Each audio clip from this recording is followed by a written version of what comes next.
sortie éventuellement pour le week-end ou les vacances, le château de Versailles ouvre à la visite les appartements du général de Gaulle. Ils avaient été réaménagés par le général lui-même dans les années 60 pour en faire une résidence présidentielle privée. Ces appartements qui ont vu passer Nixon, Boris Eltsine, le Shah d'Iran et même Cédric Fesch. Le reporter de première édition nous fait visiter les appartements du général de Gaulle où vous pourrez aller à partir de demain.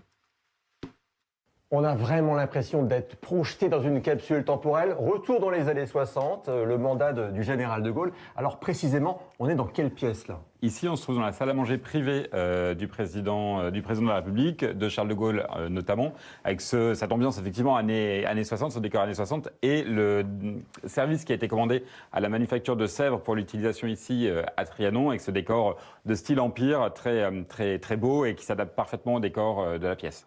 Voilà un téléphone que le général de Gaulle aurait pu utiliser parce qu'on est dans le bureau du général de Gaulle à Trianon-sous-Bois. Alors on est à 25 km de l'Élysée, de Paris, juste à côté du château de Versailles.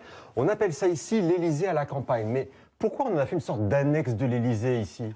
L'idée, c'était vraiment de sortir de Paris et d'avoir un espace ici à la campagne, à l'ombre du château de Versailles. Vous avez dit qu'on n'était pas très loin, avec un poids historique très important. Il y a la figure de Louis XIV, la figure de Napoléon, et pouvoir recevoir des chefs d'État étrangers, des ministres, des collaborateurs dans un cadre privilégié, luxueux, un peu à la campagne, verdoyant, dans un espace qui peut être sécurisé assez facilement et qui se prête au dialogue, à la consultation, à la réalisation d'accords.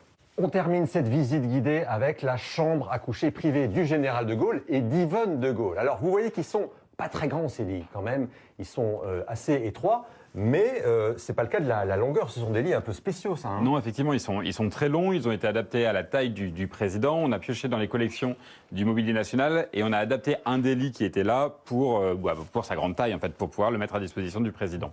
Donc si vous voulez visiter y compris la chambre du général de Gaulle et d'Yvonne de Gaulle, il faut réserver la visite guidée, uniquement la visite guidée. Et puis sinon, il y a la visite libre, mais qui se limite au rez-de-chaussée du bâtiment.